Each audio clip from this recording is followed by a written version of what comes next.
Canapé en salon donc. Ah, et une cuisine ouverte, vous l'avez compris, on va tout transformer. 2 fois, avec 2 décorateurs et dans 2 esprits différents. Premier esprit Guillaume, éclectisme, très déco, un poil 70s. Deuxième esprit Jessica pour la maison Co, esprit loft et récup. On commence par un petit audit des lieux. Le problème de l'appartement, c'est que la surface est assez en longueur, qu'il y a la cuisine et le salon dans la même pièce, la cuisine qui est un peu basique, on va dire. On va dire ça alors. On va essayer de densifier un peu l'appartement. On va ajouter de la couleur, on va ajouter pas mal de choses, parce qu'on ne peut pas traiter le minimalisme. Pour l'instant, l'appartement, il a un air minimaliste, mais le minimalisme dans 20 mètres carrés, ça marche pas du tout. On densifie ou alors On va se concentrer sur un mobilier salon avec des éléments qui vont permettre de bien délimiter l'espace, donc salon et cuisine. On s'est tout de suite dirigé vers du mobilier en fait industriel. Jessica densifie en séparant, en créant 2 pièces ou presque. C'est un bar donc qui va nous permettre vraiment de faire la séparation entre la partie cuisine et le salon.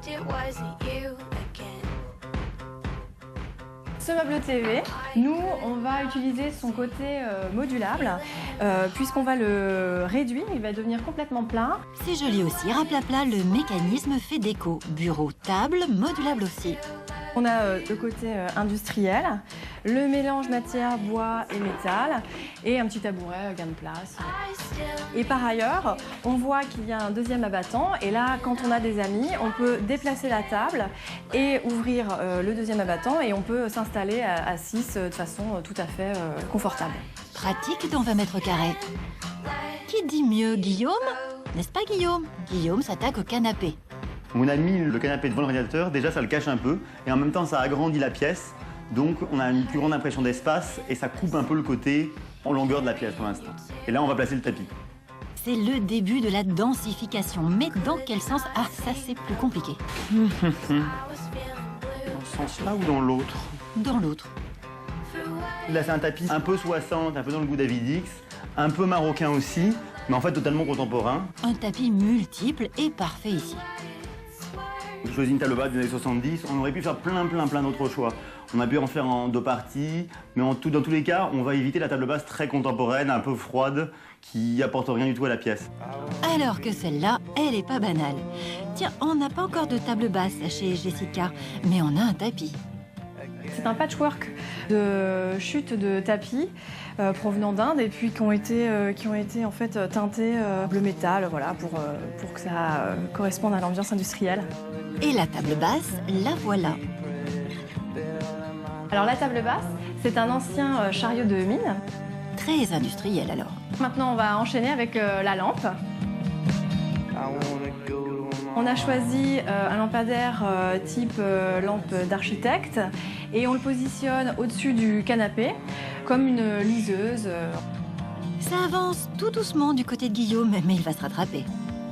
C'est toujours pratique d'avoir un bureau dans le salon. C'est pas forcément une table où on va travailler, c'est plutôt une table où on va poser le courrier en arrivant, poser les clés. Et ça a une fonction aussi décorative, ça dynamise un peu la pièce. On densifie encore? Ouais. Une paire de petits fauteuils années 70. Ils ont une jolie proportion et en même temps c'est vraiment des petits meubles, donc ils s'intègrent parfaitement dans un appartement comme ça. Parfait. Quand j'hésite où les mettre? Bah, c'est bon. À gauche ou à droite? Droite? Hop. Ouais. Donc là on a pris une lampe des années 70 d'un designer qui s'appelait Tommaso Barbi, qui est une très jolie pièce. Très joli. Et nous, Jessica, on fait quoi de très joli maintenant? Alors pour la partie déco, on a décidé de jouer le contraste et d'apporter une touche de couleur et on a choisi le rouge. Et c'est joli le rouge. Là, on joue le jeu de mix matière avec du tissu, du cuir, des imprimés. Pour le cadre, on a choisi quelque chose qui tranche et qui apporte de la modernité. Ce tableau, c'est toute une série de portes. C'est vraiment ce mélange qui nous a intéressés. Et puis également la variété des couleurs qui rehausse le ton de la pièce, quoi. On a un décor quasiment terminé. Guillaume lui pose des cadres. Il n'y a pas de chef-d'œuvre en fait dans ce qu'on va accrocher là. Donc on va tasser au maximum.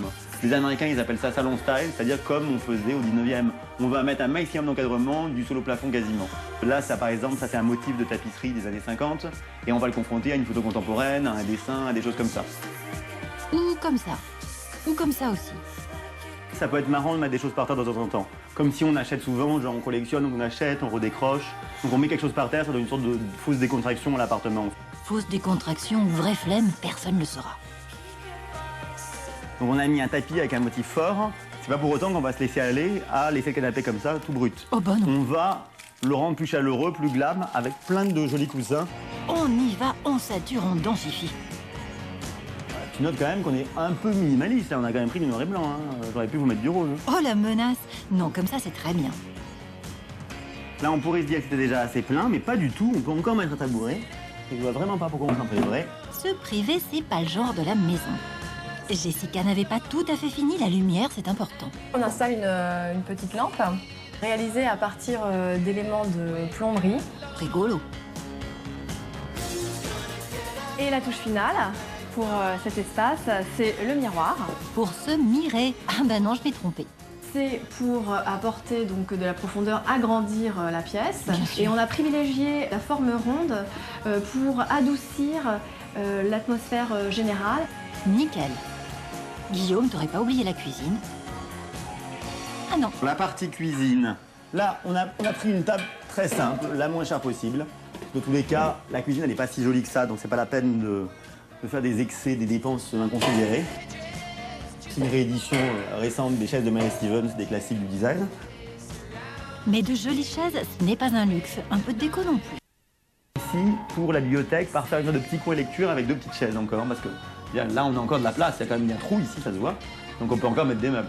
Guillaume a horreur du vide et adore les objets. Là, je crois que je suis content. De toute façon, on peut plus rien mettre. C'est déjà fini et on ne sait que choisir. Allez, on vous aide, c'est facile, il y a 2 partis pris différents.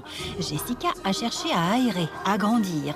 Et pour cela, elle a appliqué quelques règles de base. D'abord, définir des espaces selon les fonctions. Cuisiner, se détendre, travailler. Elle a ensuite choisi une unité de ton, réveillée ça et là par des touches de couleur. En travaillant sur une base homogène, elle donne une sensation d'espace qu'elle augmente encore avec le miroir. Et enfin, ils sont beaux mais aussi pratiques, les meubles sont modulables et multifonctions. Guillaume, lui, a horreur du vide et ce qui le réconforte, ce sont les objets. Pour rendre ce petit endroit plus cosy, il le remplit.